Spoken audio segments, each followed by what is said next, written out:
di hari-hari biasa, maka pahalanya standar. Ini 10. Sama, meninggalkan maksiat di hari-hari biasa juga dapat pahala 10. Mengerjakan kebaikan, meninggalkan maksiat karena Allah disebut amal soleh. Amal soleh punya pahala disebut dengan hasanah. Hasanah punya poin setiap satunya 10. Dalilnya Quran surah ke-6 ayat 160. Man jaa bil hasanati falahu asyru amthaliha. Siapa yang bisa mengerjakan perbuatan punya nilai hasanah, amal soleh punya nilai hasanah, maka setiap hasanah punya poin 10. Poin itu dibawa ke akhirat. Jarak antara satu keduanya 500 tahun, dua ketiga 500 tahun, tiga keempat 500 tahun. Jadi jangan kira hitungan 1 sampai 10 itu hitungan 1, 2, 3 sampai 10, bukan. Banyak pahalanya. Maka kalau ada orang misalnya sholat tadi ya, orang misalnya puasa, orang misalnya baca Al-Quran hari-hari biasa, hari-hari biasa, Senin, Kamis, kan? Baca Quran hari biasa, bulan-bulan biasa, di luar yang 5 tadi, maka setiap satunya, satu pekerjaannya 10 nilainya. Sama, Anda menghindari maksiat, di kampus tidak bermaksiat, ya, diajak nyontek, Anda tolak, ya, maaf misalnya, LKS dan sebagainya, Anda tolak, tinggalkan hal-hal yang tidak baik, Anda tolak, itu dapat poin pahala. Anda di kantor, ada yang ngajak korupsi, ngajak nyogok, ngajak macam-macam, tinggalkan, dapat nilai kebaikan, 10 poinnya. Tapi ingat baik-baik. Begitu Anda mengerjakan keburukan, sholat tidak dikerjakan, maksiat malah dilakukan, maka rumusnya, begitu satu dikerjakan, 1 nilai dosanya. Tapi 1 itu jangan dianggap ringan, karena 1 itu akan mengambil pahala yang telah Anda dapatkan sebelumnya. Misal, maaf sekali ya, ada orang sholat, begitu selesai sholat, membicarakan orang lain. Nggak tanggung-tanggung imam yang dibicarakan. Tuh imam kenapa sih bacanya tadi begitu? Iya ya, jelek banget ya, beda dari sebelumnya. Padahal Anda aja nggak mampu jadi imam. Nah, begitu Anda bicarakan demikian, itu pahala Anda ditransfer langsung ke imam tadi. Kenapa bicara begitu? Itu tadi imam, memangnya imam itu, memang kenapa sih nggak ada yang kemarin? Nambah lagi 1, pindah lagi ke yang lain. Awas hati-hati. Mereka kenapa? Bicara yang nggak baik, itu nggak boleh, itu dosa. Untung saya nggak seperti mereka. Mereka itu memang kurang bagus tuh ya. Itu pindah lagi situ. Jadi begitu itu kalimat disampaikan, pahala sholatnya seketika pindah kepada yang dibicarakan. Seketika. Itu langsung dipindahkan. Bukan cuma 1, 2 lagi. Semua pahala yang didapatkan pindah ke orang tadi. Awas hati-hati, jangan dikira mudah. Nanti di akhirat, timbangannya itu akan begini. Semua pahala dikurangin dosa. Ya, kadang nggak sadar tuh, ada dosa mata, dosa telinga, dosa lisan, sampai ke ujung kaki, kadang nggak sadar. Ingat baik-baik ya, bukan hanya sekedar meninggalkan perbuatan yang ini, tapi merespon maksiat pun itu ada dosanya. Nah, sebaliknya, kalau perbuatan ini dikerjakan atau ini ditinggalkan di waktu-waktu spesial, maka pahalanya beda dengan waktu biasa. Seperti apa contohnya? Ramadan. Ramadan itu kalau ini dikerjakan, nilainya 10 kali lipat dari hari sebelumnya. Jelas? Nah, sama persis juga dengan yang ini. Yang ini itu kalau meninggalkan keburukan, hari-hari biasa 10. Tapi kalau masuk kepada istimewa, Dzulqa'dah, Dzulhijjah, Al-Muharram, bulan Rajab, maka pahalanya dilipat gandakan. Dari yang 10 minimal 2 kali lipat. 2 kali lipat bisa 20 kebaikan. Jadi, ini makanya ada yang menyebut Rajab itu bulan introspeksi. Ya, bulan introspeksi. Bulan muhasabah. Silahkan evaluasi diri. Ada waktu kita untuk menilai. Coba tolong ya teman-teman, coba dicek dulu. Cita-cita mau kemana di akhirat nanti? Surga. Surganya apa? Firdaus. Mau bersama Nabi? Yang pengen semua itu boleh angkat tangan. Tuh, ya. Terserah mau angkatnya gimana. Mau begini, mau begini, mau begini. Pokoknya saya bicara surga, nggak bicara yang lain. Bebas. Saya netral.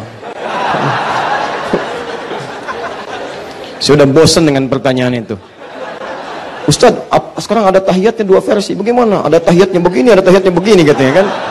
Udahlah, nggak usah masuk ke urusan-urusan ibadah ini seperti itu. Saya netral.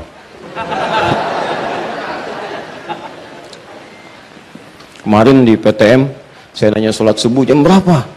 4.40, 4.41, 4.42. Pokoknya saya nggak pengen 1 dan 2, 4.40 udah cukup. Dah, nih. Anda pengen ke surga, surga Firdaus. Ingin berjumpa dengan Nabi sallallahu alaihi wasallam. Pertanyaannya, bekal apa yang sudah Anda siapkan sampai hari ini?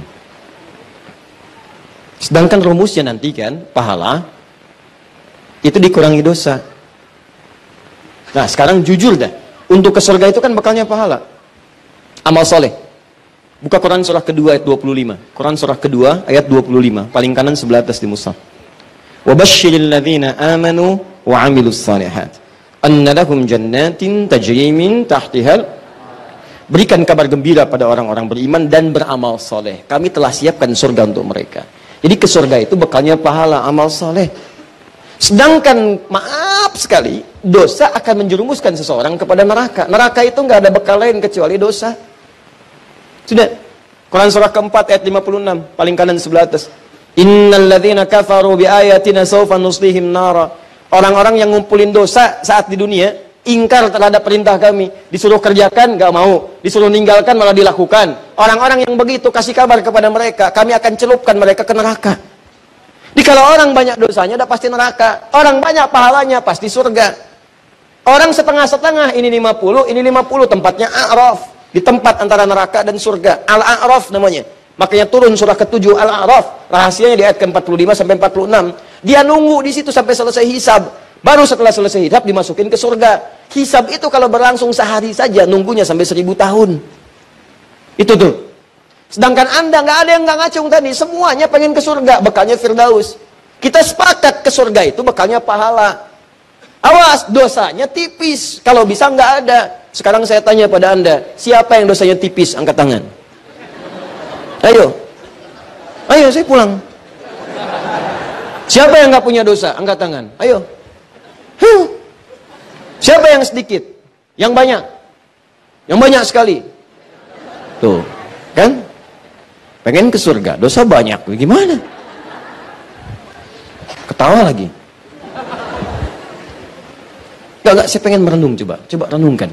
Karena kita memilih atau tidak, pasti wafat. Pasti wafat. Dan itu pasti niscaya. Ada beberapa kejadian yang sangat luar biasa beberapa hari ini.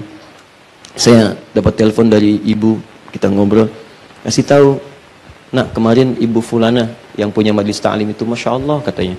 Beliau punya anak kan, jadi begitu kemudian sedang mengaji, beliau di sampingnya sambil istirahat dengar anak yang ngaji. Ya, kemudian ketika mengaji itu kata beliau nggak dibaca panjang, nah bacanya pendek biasa aja. Begitu dibaca pendek, ngaji lagi, suara ibunya sudah nggak ada. Tiba-tiba dilihat sudah meninggal, senyum begini. Demi Allah tidak ada suara nafas tersendat, tidak ada apapun, nggak ada sesak, nggak ada apa-apa. Tiba-tiba senyum meninggal. Dalam keadaan masih bisa membetulkan anaknya dalam keadaan mengaji itu. Luar biasa. Dan banyak orang yang wafatnya mulia gitu. Pertanyaannya kan kita tidak tahu kapan kita pulang. Suatu saat kita pasti akan pulang. Pertanyaan saya, duhai teman-teman yang pengen ke surga, ketika pulang nanti bekalnya siap belum? Nah kan rumusnya begini tadi sudah paham. Kalau banyak pahala pasti ke surga. Banyak dosa ini terancam neraka. Sedangkan Anda sendiri tidak sanggup mengatakan dosanya sedikit. Anda tidak mampu mengangkat tangan Anda bahwa dosa Anda tipis. Itu kan bahasa hati sebetulnya. Coba itu bukan main-main. Anda bisa mengatakan pengen ke surga, itu keinginan. Tapi kan hati Anda mengatakan, cukup nggak bekal saya? Coba merenung malam-malam, pulang dari pengajian. Merenung coba di jalan. Saya tuh ke surga nggak sebetulnya? Ya, dalam kalimat ke surga itu sebetulnya, Anda bisa tanyakan, dosa saya ini berapa banyak gitu. Kan yang tahu sendiri Anda juga. Anda yang tahu berapa banyak Anda bermaksiat. Anda yang tahu berapa banyak mata dipakai berbuat yang salah, sampai ke ujung kaki. Dan Anda pengen ke surga. Maka kita butuh sesuatu untuk menggugurkan dosa itu. Kita butuh sesuatu. Dan Allah turunkan itu. Dikasih kesempatan. Nih, saya kasih kesempatan. Bulan ini istighfar ya. Saya lipat gandakan. Mungkin kamu nggak sadar. Karena tiap hari saya berikan kesempatan untuk istighfar. Kamu nggak pakai. Mungkin kamu butuh motivasi. Nih, saya kasih sebulan nih. Yang ketika Anda istighfar. Ketika Anda tinggalkan maksiat. Saya lipat gandakan pahalanya. Untuk nutupin dosa-dosa kamu. Begitu Anda jaga pandangan dari maksiat. Pahala berlipat. Begitu jaga lisan dari maksiat. Pahala berlipat. Berlipat pahala itu untuk menggugurkan dosa-dosa yang banyak. Sebab ketika ini banyak, kan harus banyak pahala menggugurkannya. Makanya ada rumus sedekah jariyah. Jariyah itu yang berlipat, yang banyak, yang bisa menghilangkan dosa yang sudah berkumpul. Makanya kan Nabi ngasih rumus begini. Kalau Anda bisa punya modal sedikit, tapi keuntungan banyak dalam urusan akhirat, pakai. Anda punya uang 50 ribu. Anda pengen sedekah. Anda lihat orang butuh makanan, Anda kasih. Ya, dia pakai, kemudian itu untuk beli makan. Makan. Energinya kumpul. Begitu energi kumpul, dia sholat, dia baca Quran, Anda dapat bagian dari pahala itu. Begitu energi habislah kemudian pahala Anda di situ. Anda berikan 50 ribu itu, kemudian belikan mushaf. Hadiahkan kepada penghafal Quran. Dia baca itu dari mushaf yang telah Anda berikan. Maka semua pahala setiap huruf yang mengalir bagi Anda. Dia jadi penghafal Quran, mushafnya masih ada. Dipakai yang lain, pahala lagi buat Anda. Yang tadi telah hafal Quran, dia mengajar lagi, punya 10 murid, pahala dari 10 murid itu untuk Anda. Mushafnya sudah usang misalnya, dibakar sudah kemudian, habis seluruhnya, tapi muridnya masih ada, pahala untuk Anda. Modalnya 50.000 nggak berhenti. Tapi berapa dosa yang sudah dikumpulkan? Nah itu pahala tadi, nutupin dosa-dosa tadi. Tutup. Allah kasih waktu khusus. Kata Allah, nih saya hidupkan, kamu belum sampai ajalnya, saya kasih waktunya nih, untuk kamu tutupi semua maksiat itu, supaya pahalanya berlipat. Begitu pahala berlipat, dosa dihapuskan. Jadi kalau Allah sudah sampaikan Anda ke bulan Rajab, Anda belum evaluasi juga, Anda butuh berapa waktu lagi untuk bisa mengevaluasi diri? Kurang cinta apa sih Allah sama kita? Makanya ketika Nabi minta Umar mengatakan, "Hei Umar, siapa yang paling kamu cintai? Keluarga saya, bapak saya, ibu saya." Baru ditempatkan Allah dan Rasulnya. Ya, saya belum mendengar. Ulangi lagi. Sampai Umar mengatakan, tidak ada yang paling saya cintai kecuali Allah dan Rasulnya, baru keluarganya. Kata Nabi, ini yang dikatakan oleh Nabi SAW, bermakna, teman-teman sekalian, la yatimmu ahadukum, atau dalam riwayat lain, tidak sempurna keimanan seseorang. Awas hati-hati, sampai dia mencintai, menjadikan Allah dan aku lebih daripada yang lainnya. Sampai dia lebih menjadikan Allah dan aku lebih daripada yang lainnya. Dicinta Allah itu lebih pada yang lain. Apa tandanya? Amal soleh. Begitu Anda sedang bekerja, Allahu Akbar, Allahu Akbar. Kalau Anda cinta Allah, betul, tinggalkan apa yang Anda kerjakan. Kerjakan dulu perintah Allah. Kecuali pada aspek-aspek yang darurat sifatnya, yang Allah perkenankan. Dokter sedang tindakan, sedang operasi, baru dibuka perutnya, jantung kelihatan, Allahu Akbar, Allahu Akbar. Maaf ya, panggilan Allah sudah tiba. Wah, begitu balik lagi kacau gitu kan keadaan. Nah, itu boleh istisna namanya. Nah, saya pengen katakan, ada peluang di bulan Rajab ini untuk mengevaluasi diri. Pahalanya banyak, jangan berbuat zalim. Sebaliknya, ada orang dikasih kesempatan, tinggalkan maksiat, saya gandakan, malah bermaksiat. Seakan-akan nantangin Allah. Saya kasih kesempatan ninggalin maksiat, saya gandakan pahalanya, dia sengaja maksiat.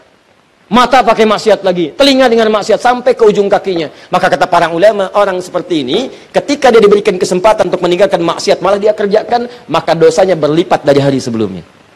Jadi bulan ini, kalau Anda meninggalkan maksiat, pahalanya berlipat. Kalau Anda berbuat dosa, pahalanya berlipat. Maaf, dosanya berlipat.